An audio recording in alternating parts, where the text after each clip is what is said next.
Pemirsa, perdagangan saham di Bursa Efek Indonesia baru saja berakhir. Kita akan membahasnya bersama dengan analis Panin Sekuritas. Dan untuk membahas bagaimana pergerakan IHSG sepanjang hari ini, kita telah terhubung dengan Islah Bimo Prakoso, analis Panin Sekuritas. Terima kasih Mas Bimo telah bergabung bersama kami. Mas Bimo, kalau kita melihat IHSG hari ini yang ditutup memerah, Anda melihat apakah ada sentimen apa tentunya yang mempengaruhi pergerakan IHSG hari ini? Apakah aksi ambil untung menjadi salah satu penekan IHSG hari ini? Oke, jadi buat IHSG di hari ini kalau kita lihat dari profit taking ini juga bisa jadi salah satu alasan karena memang beberapa hari di sini kita juga udah lumayan rally cukup bagus. Hanya yang menjadi concern itu sebetulnya selain profit taking adalah dari skala global, di mana kalau dari global nih kita lihat satu dari Eropa ini ada tendensi bahwa second wave dari COVID-19 ini akan meningkat. Dan di sini kita lihat juga beberapa negara di Eropa ini mulai meningkatkan lagi keketatannya dalam protokol dari pandemi COVID-19 sehingga di sini ditakutkan adalah adanya kemungkinan potensial untuk lockdown yang kedua. Lalu juga kita lihat dari US di sini juga sebetulnya dari US ini kita bisa bilang adanya political gridlock antara Demokrat dan Republik dalam menentukan paket stimulus untuk pemulihan ekonomi di US dan kita juga melihat dari sebelumnya ini yang menjadi problem adalah untuk menentukan anggaran berapa yang ditawarkan dari Republik itu 1,8 triliun, tapi di sini juga kita lihat adanya penolakan dari Demokrat yang memang mengajukan anggaran yang lebih tinggi sampai di atas 2, dan di sini juga kita lihat gridlock-nya ini semakin tinggi, makanya dari skala globalnya cukup besar. Despite kita melihat sebetulnya dari domestik sebetulnya ada hal yang positif yaitu dari trade surplus kita. Namun sebetulnya ternyata memang dari domestik itu sendiri teroffset oleh keadaan global yang di sini kita lihat memang masih lumayan memberi tekanan untuk IHSG kita. Nah, itu dia yang Anda katakan bahwa data dari domestik diantaranya seperti rilis data kinerja perdagangan oleh BPS dan juga neraca yang surplus. Ini nampaknya tidak terlalu signifikankah terhadap pergerakan IHSG hari ini ya, berarti Mas Bimo? Yes, betul. Ini kita juga bisa lihat kenapa di sini kita confident bahwa sebetulnya pengaruh global itu lebih besar. Pertama, kalau kita lihat dari negara lain, kita bandingkan juga sebetulnya trennya sama. Di negara lain juga lagi ada negatif sentimen, baik itu dari bursa di Eropa, bursa di US, dan beberapa bursa di negara-negara Asia. Ini semuanya kompak melemah karena memang yang paling ngeri di sini kita lihat yang perlu diwaspadai adalah perkembangan dari pandemi. Makanya sebetulnya di domestik walaupun kita melihat data yang ini cukup baik bisa kita bilang, satu, ekspor itu kita memang meningkat.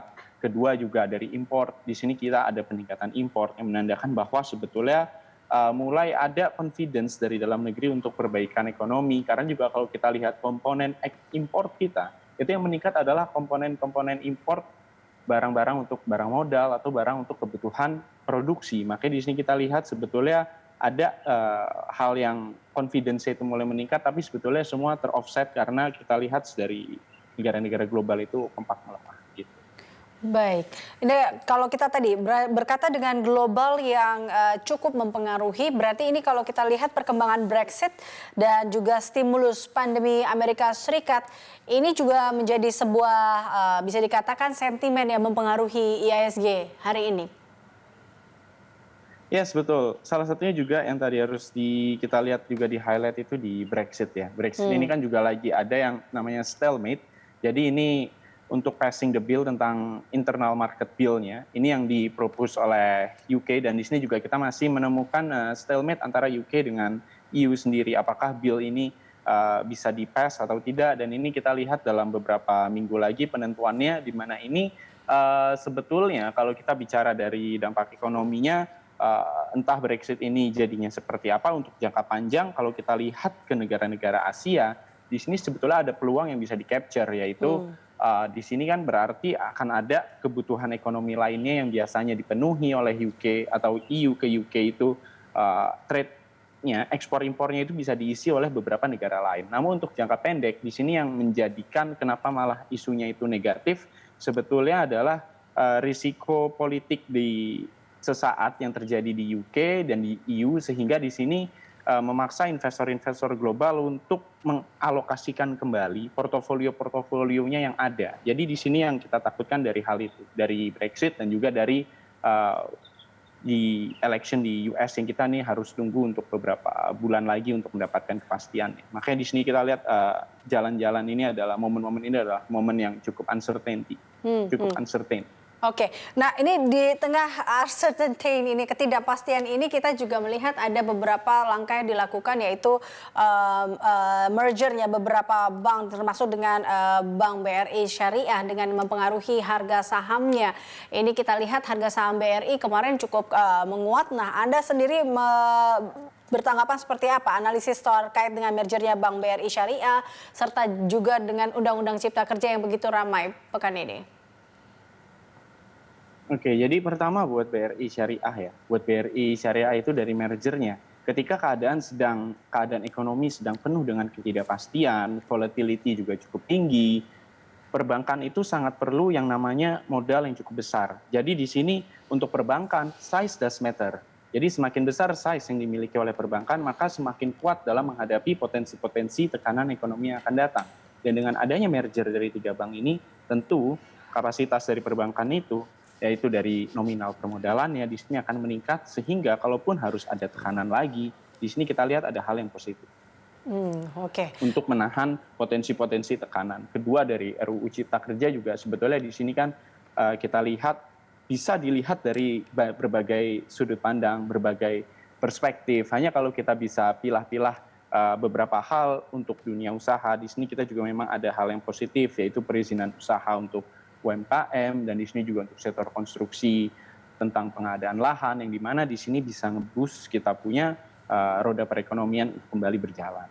Baik, lalu Anda melihat investor atau saran bagi investor tentunya di tengah sentimen yang ada, yang tadi Anda katakan, ini apa yang memang harus dilakukan oleh investor?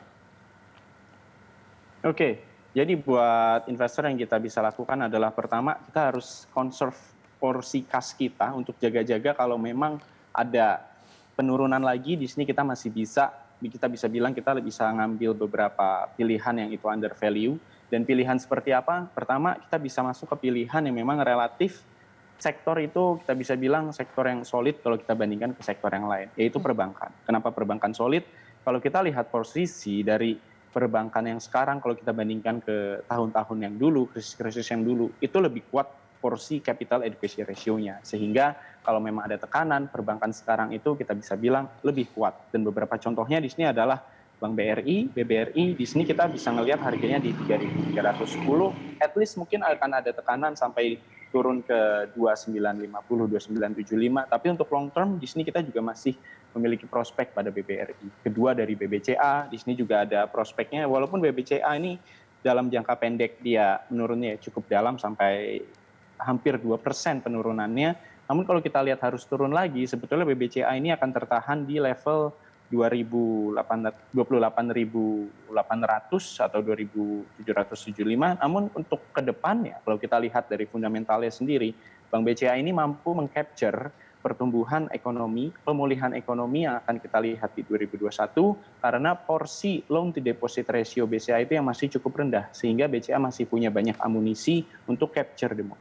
Dan kalau kita juga mau memberikan toleransi risiko sedikit ya, di sini juga kita bisa mulai melihat construction, karena construction itu kalau kita selektif, ada construction yang dari segi neraca cukup solid seperti Wijaya Karya, Wika, TTPP, yang memang dengan neraca yang solid memungkinkan mereka untuk tetap satu beroperasi bisnisnya, dan kedua juga mengcapture momen-momen ketika kontrak-kontrak baru ini mulai dilelang lagi, kayak di kuartal 4 ini kan akan dimulai lagi pelelangannya, terus di 2021 ini hasil dari backlog yang memang kontrak itu waktu 2020 tidak terlaksana. Jadi seperti itu kita bisa melihat pilihan-pilihan yang ada.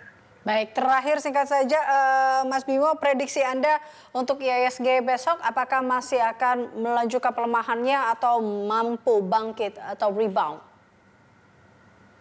Oke. Kalau kita lihat IHSG besok di sini ada potensi untuk melanjutkan pelemahan. Namun pelemahannya di sini tidak sekuat pelemahan yang sudah kita lihat di sekarang. Pelemahannya ini mostly adalah dari dari skala global, satu dari Europe yang meningkat second wave-nya, terus juga political stalemate yang ada di US, dan juga di sini juga kita lihat US China ini ada juga peningkatan dari tensinya ya. Baru aja ada pelarangan kegiatan ekonomi untuk salah satu anak usaha dari Alibaba di US ini. Makanya kita ngelihat sebetulnya sentimen global ini perlu kita perhatikan, dan ini berpotensi untuk memberikan tekanan untuk IHSG kita di beberapa hari ke depan. Baik, terima kasih Mas Bimo telah bergabung bersama kami. Terima kasih atas analisis dan informasi Anda. Pemirsa, Islah Bimo Prakoso, Equity Research Analyst Panin Sekuritas.